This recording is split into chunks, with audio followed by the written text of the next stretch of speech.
മലയാള cinema ആസ്വാദകരുടെ ഇടയിലടക്കം ചർച്ചാ വിഷയമായ സയ്യാര box ഓഫീസിൽ നിന്ന് മിന്നും പ്രകടനമാണ് കാഴ്ചവെക്കുന്നത്. റിലീസ് ചെയ്ത് 17 ദിവസം വരെയുള്ള കളക്ഷനിൽ 579% ലാഭമാണ് സയ്യാര നേടിയിരിക്കുന്നത്. 2025 ആദ്യ പകുതി പിന്നിട്ടപ്പോൾ ബോളിവുഡിലെ ജനപ്രിയ ചിത്രങ്ങളുടെ നിരയിലേക്ക് എത്തിയ ചിത്രമാണ് സയ്യാര.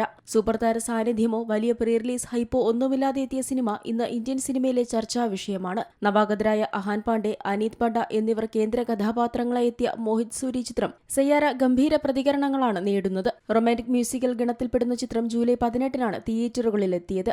ദിൽവാലെ ദുൽഹനിയ ലേ ജായേംഗെ അടക്കം ബോളിവുഡിലെ എക്കാലത്തെയും വലിയ കൾട്ട് പ്രണയ ചിത്രങ്ങളിൽ പലതും നിർമ്മിച്ച യഷ്രാജ് ഫിലിംസാണ് ഈ ചിത്രവും നിർമ്മിച്ചിരിക്കുന്നത്. പോസിറ്റീവ് മൗത്ത് പബ്ലിസിറ്റിക്കൊപ്പം ഓപ്പണിംഗിൽ തന്നെ റെക്കോർഡുകളും സയ്യാര നേടിയിരുന്നു. റിലീസ് ചെയ്ത 17 ദിവസം വരെയുള്ള കളക്ഷനിൽ 579% ലാഭം സയ്യാര നേടിയെന്ന റിപ്പോർട്ടുകളാണ് പുറത്തുവരുന്നത്. സൺ ഓഫ് സർദാർ 2, ധഡക് 2 എന്നീ സിനിമകൾ മത്സരത്തിനുണ്ടായിട്ടും സയ്യാരയ്ക്ക് ആദ്യം മുതൽ ലഭിച്ച സ്വീകാര്യത ഇപ്പോഴും തുടരുകയാണ്. 17-ാം ദിവസം 8.25 കോടി രൂപയാണ് സയ്യാര നേടിയത്. മൂന്നാം ശനിയാഴ്ച നേടിയ 7 കോടിയുമായി താരതമ്യം ചെയ്യുമ്പോൾ 18% വളർച്ചയാണ് സിനിമയ്ക്കുണ്ടായിരിക്കുന്നത്. ഇന്ത്യയിൽ നിന്ന് മാത്രം 305.5 കോടി രൂപയുടെ വരുമാനം സയ്യാര നേടിക്കഴിഞ്ഞു. ഇന്ത്യ ഗ്രോസ് 360.49 കോടിയും. ഇതോടെ ദീപിക പദുകോൺ, രൺവീർ സിംഗ് ചിത്രം പത്മാവത്, സൽമാൻ ഖാന്റെ സുൽത്താൻ എന്നീ സിനിമകളുടെ ലൈഫ് ടൈം കളക്ഷനെ സയ്യാര മറികടന്നു കഴിഞ്ഞു. വരും ദിവസങ്ങളിലെ ഹൃതിക് റോഷൻ ചിത്രം വാറിനെ അടക്കം സയ്യാര മറികടക്കുമെന്നാണ് സിനിമ അനലിസ്റ്റുകൾ പറയുന്നത്. ഇന്ത്യൻ ബോക്സ് ഓഫീസിൽ നിന്ന് മാത്രം ആദ്യ ദിനം 21 കോടി രൂപയാണ് ചിത്രം നേടിയത്. അതിനാൽ തന്നെ ഇന്ത്യൻ സിനിമയുടെ ചരിത്രത്തിൽ ഒരു പ്രണയ ചിത്രം നേടുന്ന ഏറ്റവും മികച്ച ഓപ്പണിംഗ് ആണ് സയ്യാരയ്ക്ക് ലഭിച്ചതെന്ന് സിനിമ അനലിസ്റ്റുകൾ പറയുന്നു.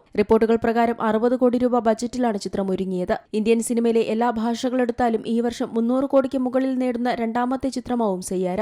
ബോളിവുഡ് ചിത്രം ചാവ മാത്രമാണ് ഈ വർഷം ആ നേട്ടം സ്വന്തമാക്കിയ ചിത്രം. ഇന്ത്യയിൽ നിന്ന് മാത്രം 693 കോടി രൂപയാണ് ചാവ നേടിയത്. ഇന്ത്യൻ സിനിമയിൽ ഈ വർഷത്തെ ടോപ്പ് കളക്ഷൻ ചിത്രങ്ങളിലൊന്നായ എമ്പുരാനെ ഇതിനോടകം മറികടന്നിട്ടുണ്ട് സയ്യാര.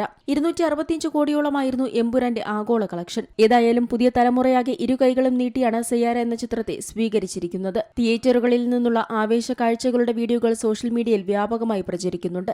Entertainment desk, Zee Malayalam news. ഏറ്റവും പുതിയ വാർത്തകളും വിശേഷങ്ങളും വിരൽ തുമ്പിലറിയാൻ സീ മലയാളം ന്യൂസ് എല്ലാ ഡിജിറ്റൽ പ്ലാറ്റ്ഫോമുകളിലും ലഭ്യം.